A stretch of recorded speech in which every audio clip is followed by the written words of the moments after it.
Hello friends, welcome to SK ration சேவை. இந்த வீடியோவில் என்ன ஒரு இன்ஃபர்மேஷன் பார்க்க போகிறோன்னு பார்த்தீங்கன்னா, ரேஷன் கார்டு அப்ளை பண்ணுறங்க.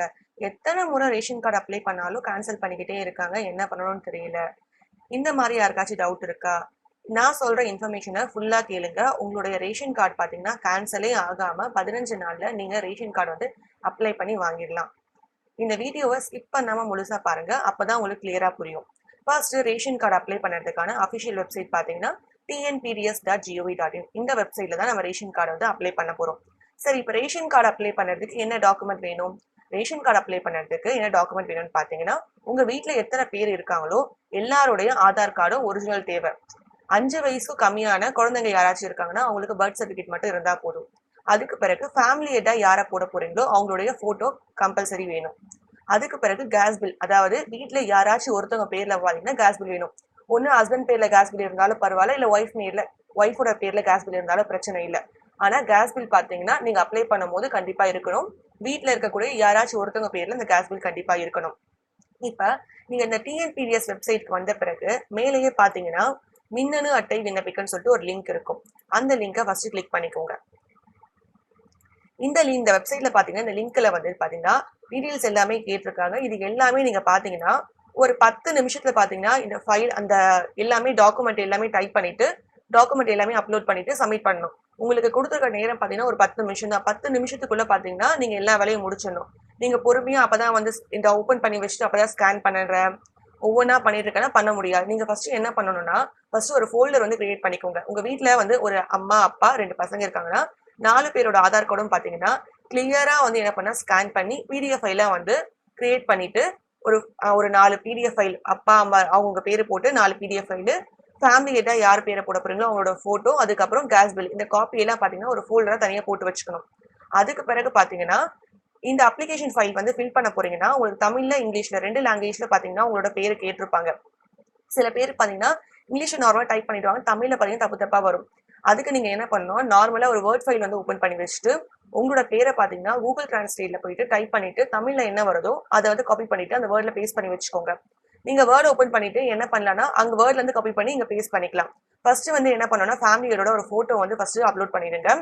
அதுக்கு பிறகு ஒவ்வொரு டீட்டெயில்ஸை கேட்டிருப்பாங்க. இப்போ வந்து என்ன ஃபேமிலி ஹெட் வந்து ஒரு பையன் பேர் கொடுக்க போறீங்கன்னா மிஸ்டர், மிஸ்ஸஸ், மிஸ் அந்த மாதிரி கொடுத்துட்டு தமிழ்ல டைப் பண்ணுங்க. அதுக்கு பிறகு இங்கிலீஷ்ல டைப் பண்ணுங்க.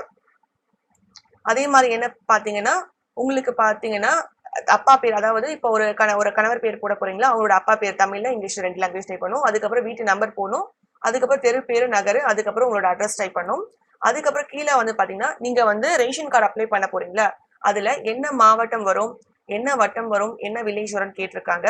நீங்க என்ன பண்ணணும்னா உங்களுக்கு கரெக்டா வந்து என்ன மாவட்டம், வட்டம், கிராமம்லாம் வரும்னு சொல்லி கரெக்டா தெரிஞ்சிருக்கணும். ஒருவேளை உங்களுக்கு தெரியலன்னா உங்க வீட்டுக்கு நியர்பை இருக்க ரேஷன் ஷாப்புக்கு போயிட்டு நாங்க இந்த மாதிரி ரேஷன் கார்டு அப்ளை பண்ண போறோம், என்ன மாவட்டம் வரும், என்ன வட்டம் வரும்னு சொல்லிட்டு அவங்க கையில கேட்டுட்டு அதுக்கப்புறம் அப்ளை பண்ணுங்க. அப்படி இல்ல அவங்க கையில கேட்கலன்னா உங்க வீட்டுக்கு பக்கத்து வெளியில எதிர்த்த வீட்டுக்காரங்களுடைய ரேஷன் கார்டை வாங்கி பாருங்க. அவங்களுடைய ஸ்மார்ட் ரேஷன் கார்டுல என்ன மாவட்டம் என்ன வட்டம் கொடுத்துருக்காங்கன்னு சொல்லிட்டு பார்த்துட்டு அதுக்கு பிறகு அப்ளை பண்ணுங்க. நீங்க எல்லாமே கரெக்டா அப்ளை பண்ணி இந்த மாவட்டமும் அதாவது என்ன தாலுகா ஆஃபீஸ் வருமோ அதை தப்பா அப்ளை பண்ணீங்கனாலே உங்களோட கார்டு என்ன பண்றாங்கன்னா கேன்சல் பண்ணிடுவாங்க. அதனால அது கரெக்டா பண்ணுங்க. ரொம்ப முக்கியமான விஷயம் பாத்தீங்கன்னா ஒரு செல் நம்பர் தான். செல் நம்பர் நீங்க கரெக்டா வந்து டைப் பண்ணா மட்டும் தான் பாத்தீங்கன்னா உங்களுக்கு வந்து ரேஷன் கார்டு அப்ளை பண்ண உடனே மெசேஜ் வருது, வெரிஃபிகேஷன் கால் வருது, அதுக்கப்புறம் கார்டு கன்ஃபார்ம் ஆனது பிறகு உங்களுக்கு மெசேஜ் வரும். எல்லாமே பாத்தீங்கன்னா நீங்க எந்த செல் நம்பர் கொடுக்க போறீங்களோ அந்த செல் நம்பருக்கு தான் வரும். நம்ம ஒரு செல் நம்பர் வந்து லைஃப் லாங் யூஸ் பண்ணுவாங்க, இந்த நம்பரை எப்பவுமே மாத்த மாட்டோம்னா எந்த செல் நம்பரோ அந்த செல் நம்பர் கொடுத்துக்கலாம். அதாவது இப்போ வந்து உங்க அப்பா அம்மா வந்து ஒரு செல் நம்பர் கொடுத்துருக்காங்கன்னு நினைச்சுக்கோங்களேன், அதே செல் நம்பரை பாத்தீங்கன்னா நீங்க கொடுக்க முடியாது. ஒரு ரேஷன் கார்டுக்கு பாத்தீங்கன்னா ஒரு செல் நம்பர் தான் கொடுக்க முடியும். அதே மாதிரி பாத்தீங்கன்னா இப்போ வந்து ரேஷன் கார்டு உங்களுக்கு புதுசா அப்ளை பண்ண போறீங்கன்னு நினைச்சுக்கோங்களேன், பேரண்ட்ஸோடைய கார்டுல இருந்து ஃபர்ஸ்ட் என்ன பண்ணணும்னா நேம் வந்து ரிமூவ் பண்ணும். ரிமூவ் பண்ண பிறகுதான் பாத்தீங்கன்னா உங்களால பாத்தீங்கன்னா ரேஷன் கார்டு அப்ளை பண்ண முடியும். எப்படி ஒரு ரேஷன் கார்டுக்கு ஒரு செல் நம்பர் தான் கொடுக்க முடியுமோ அதே மாதிரி ஒரு ரேஷன் கார்டுல வந்து பாத்தீங்கன்னா ஒரு ஆதார் நம்பர் கொடுத்து லிங்க் பண்ணிட்டீங்கன்னா அந்த ஆதார் நம்பர் வந்து வேற ஒரு ரேஷன் கார்டுல பாத்தீங்கன்னா கொடுத்து உங்களால வாங்க முடியாது. இதுக்கு முன்னாடி பாத்தீங்கன்னா நிறைய பேர் வந்து என்னன்னா 2 3 கார்டு வச்சு ஊர்ல ஒரு கார்டு வச்சிருப்பாங்க, இங்க சென்னையில இருக்காங்கன்னா அவங்களுக்கு இங்க ஒரு கார்டு அப்ளை பண்ணி வச்சிருப்பாங்க. இந்த மாதிரி நிறைய பேர் பாத்தீங்கன்னா நிறைய கார்ட்ஸ் எல்லாம் வாங்கி வச்சிருக்கனால பாத்தீங்கன்னா இப்ப என்ன சொல்லிட்டாங்கன்னா ஆதார் கார்டு லிங்க் பண்ணும்போது ஒரு ரேஷன் கார்டுல பாத்தீங்கன்னா ஒரு ஆதார் நம்பர் தான் லிங்க் பண்ணி வச்சிருக்க முடியும். அவங்களோட அப்பா அம்மா பேர்ல கார்டுல வந்து அவங்க பேர் இருந்துச்சுன்னா நேமை வந்து டெலீட் பண்ணிட்டு அதுக்கப்புறம் அப்ளை பண்ணும். நம்ம சேனலே பாத்தீங்கன்னா எப்படி வந்து ஃபேமிலி எய்ட்ல இருந்து, அதாவது பேரண்ட்ஸோட கார்டுல இருந்து பாத்தீங்கன்னா பசங்களுடைய ரேஷன் கார்டை வந்து, அதாவது அவங்களோட ஆதார் நம்பரை வந்து எப்படி டெலீட் பண்ணணும்னு சொல்லிட்டு தனியா ஒரு வீடியோ போட்டிருக்கோம், செக் பண்ணி பாருங்க. அதுக்கப்புறம் பாத்தீங்கன்னா உங்க ஃபேமிலியில பாத்தீங்கன்னா எத்தனை பேர் இருக்காங்களோ அவங்களுடைய ஒவ்வொருத்தர் டீடைல்ஸ், அவங்களோட பேரு, அவங்களுடைய டேட் ஆஃப் பர்த் கரெக்டா கொடுக்கணும். அதுக்கப்புறம் அவங்களோட ஆதார் நம்பரு, அதுக்கப்புறம் அவங்களுடைய ஆதார் கார்டை பாத்தீங்கன்னா பிடிஎஃப் ஃபைலா வந்து ஸ்கேன் பண்ணி ஒவ்வொருத்தங்களும் அப்லோட் பண்ணணும். இது எல்லாமே முடிச்ச பிறகு ஏன்னா இது கடைசியில் என்ன கேட்பாங்கன்னா உங்களுக்கு என்ன டைப் ஆஃப் கார்டு வேணும்னு சொல்லி கேட்பாங்க. இப்போ உங்களுக்கு ரைஸ் கார்டு வேணுமா, சுகர் கார்டு வேணுமா, இல்லைங்க எங்களுக்கு கார்டு மட்டும் இருந்தா போதும், நாங்க எந்த பொருளும் வாங்க மாட்டோம்னு நினைச்சீங்களா நீங்க பண்டமில்ல அட்டை வந்து அப்ளை பண்ணிக்கலாம். அதுக்கப்புறம் அதர் ஆப்ஷன்ஸும் இருக்கு.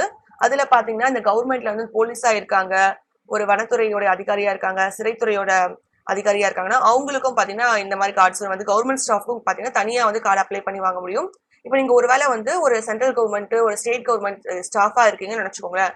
நீங்க நார்மலா போயிட்டு உங்களால ஒரு அரிசி கார்டோ நீங்க அப்ளை பண்ணி வாங்கிருக்கீங்கன்னா உங்களுக்கு கார்டு வந்து கேன்சல் பண்ணிடுவாங்க. உங்களுக்கு வந்து என்ன இந்த கவர்மெண்ட் ஸ்டாஃப் கார்டு தான் நீங்க வந்து அப்ளை பண்ணி வாங்க முடியும். நார்மல் கார்டு வந்து அப்ளை பண்ணி வாங்கினீங்கன்னா வெரிஃபிகேஷன் வர போது என்ன பண்ணுவாங்க, ரிஜெக்ட் பண்ணதுக்கு சான்ஸ் இருக்கு.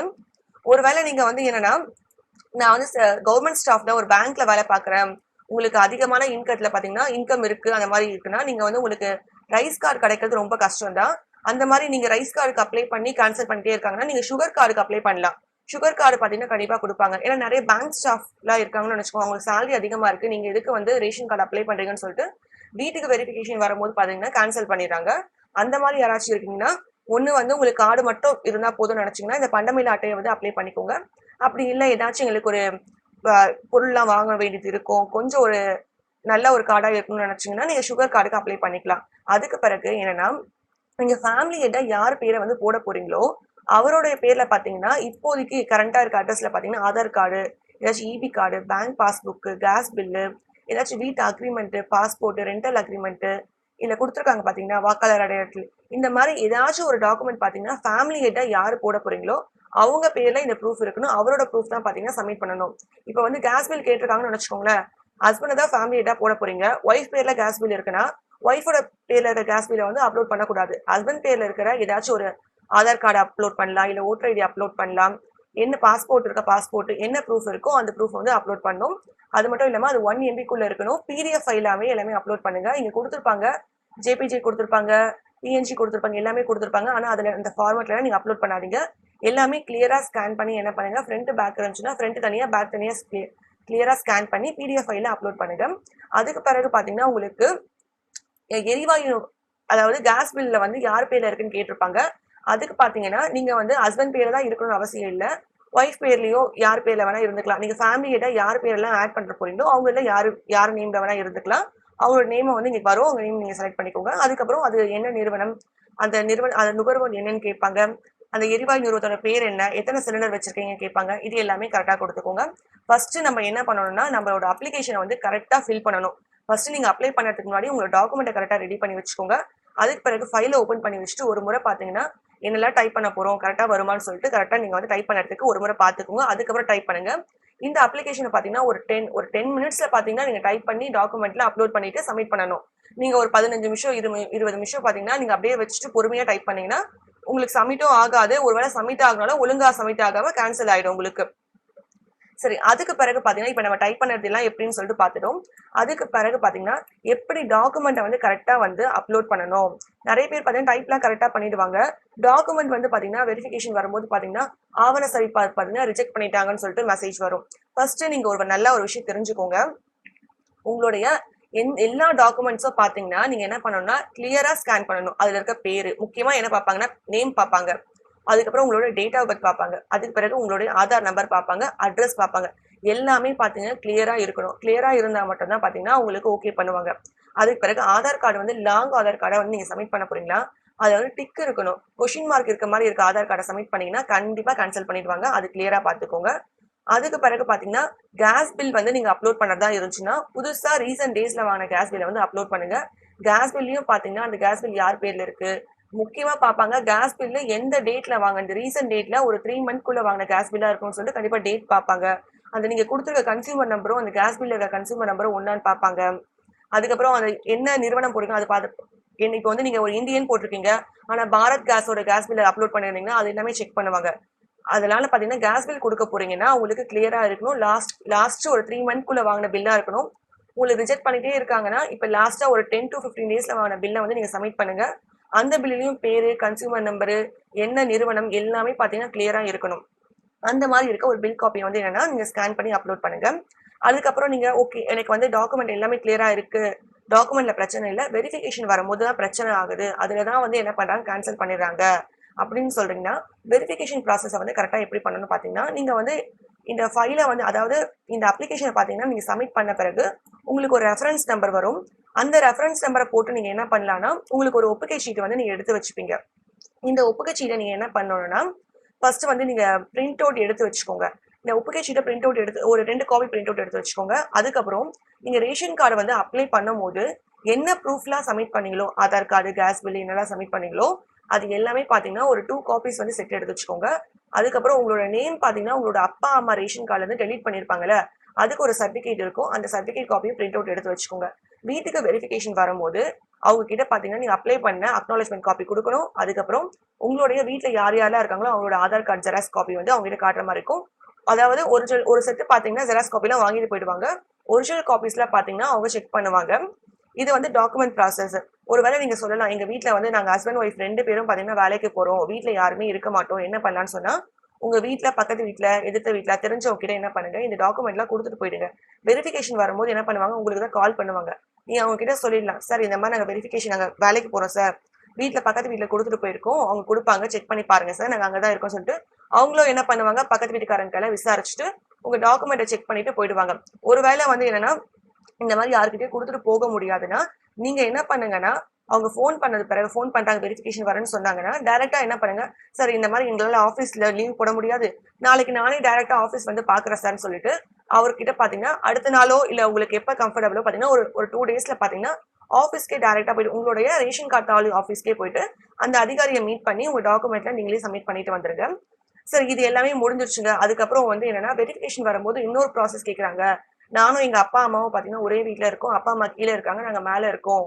இதனால பார்த்தீங்கன்னா, கார்டு கேன்சல் பண்ணிடுறாங்க. இந்த பிரச்சனைய எப்படி சரி பண்ணணும்னு நெனச்சீங்கன்னா, உங்களுடைய கேஸ் பில் வாங்குறீங்க பார்த்தீங்களா? அப்ப என்ன பண்ணுங்கன்னா, அதாவது உங்களோட நம்பர் எல்லாம் போட்டுட்டு, உங்களோட வீட்டு அட்ரஸ்க்கு பார்த்தீங்கன்னா, ஃபர்ஸ்ட் ஃப்ளோர்ன்னு போட்டு வாங்குங்க.